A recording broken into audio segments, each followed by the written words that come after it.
السلام علیکم، میں ہوں تنویر صدیقی اور آپ دیکھ رہے ہیں تنویر صدیقی ٹی وی۔ 12 ربیع الاول وہ مبارک دن ہے جب ہمارے پیارے نبی حضرت محمد صلی اللہ علیہ وسلم کی ولادت باسعادت ہوئی۔ اس دن کائنات نے خوشی منائی، فارس کا 1000 سال سے جلتا ہوا آتش کدہ بجھ گیا، ساوا جھیل خشک ہو گئی اور کسریٰ کے محل کے ستون لرز گئے۔ اس ویڈیو میں ہم 12 ربیع الاول کی تاریخی اہمیت، معجزات اور سیرت نبوی صلی اللہ علیہ وسلم کے روشن پہلوؤں پر روشنی ڈالیں گے۔ ہمارا مقصد ہے کہ سچائی اور ایمان کی روشنی آپ تک پہنچائیں۔ 12 ربیع الاول کا دن رسول اللہ صلی اللہ علیہ وسلم کی ولادت باسعادت کا دن ہے۔ بعض روایات کے مطابق اسی دن آپ صلی اللہ علیہ وسلم نے مدینہ ہجرت فرمائی۔ کچھ روایات میں آپ صلی اللہ علیہ وسلم کے وفات کا دن بھی بتایا گیا ہے۔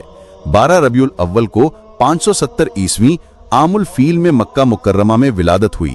آپ صلی اللہ علیہ وسلم کا نام محمد رکھا گیا، جس کے معنی تعریف کیا گیا ہے۔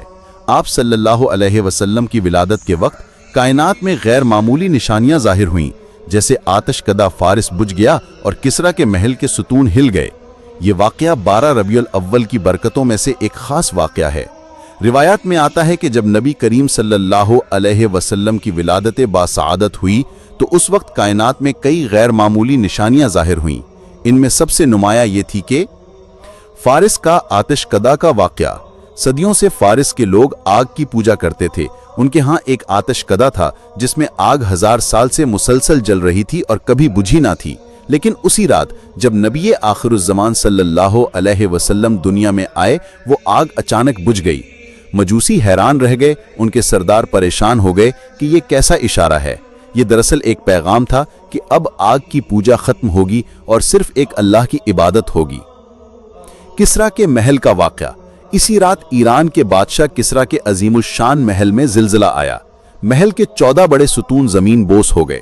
بادشاہ کا دل لرز گیا اور اس کے درباری علماء نے کہا کہ یہ اس بات کی نشانی ہے کہ بنی اسرائیل کی طرح اب فارس کی سلطنت بھی زوال پذیر ہوگی اور ایک نئی قوت ابھرے گی جو دنیا پر چھا جائے گی۔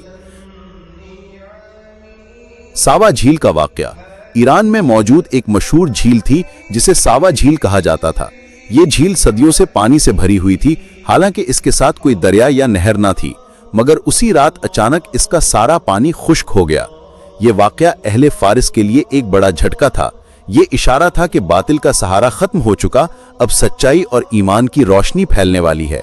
یہ سب واقعات اس بات کی علامت تھے کہ دنیا میں ایک ایسی ہستی صلی اللہ علیہ وسلم تشریف لا چکی ہے جو باطل کے اندھیروں کو ختم کر کے توحید اور حق کی روشنی پھیلائے گی۔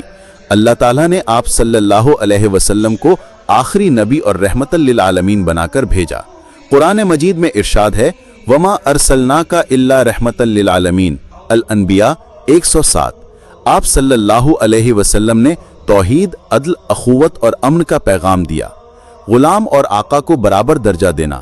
مدینہ میں مہاجرین اور انصار کے درمیان اخوت قائم کی۔ بیٹی کو رحمت قرار دیا۔ فتح مکہ کے موقع پر دشمنوں کو معاف کیا۔ یہ دن صرف خوشی منانے کا دن نہیں بلکہ سیرت پر عمل کرنے کا دن ہے۔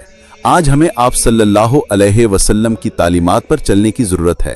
سچائی، دیانتداری، انصاف، امن، دوسروں کے حقوق کا خیال رکھنا، امت کے اتحاد کے لیے کوشش کرنا۔ 12 ربیع الاول دراصل سیرت نبوی صلی اللہ علیہ وسلم کو یاد کرنے اور اپنی زندگی میں اپنانے کا دن ہے۔ اصل محبت رسول کی سنت پر عمل کرنے میں ہے، نہ کہ صرف رسومات میں۔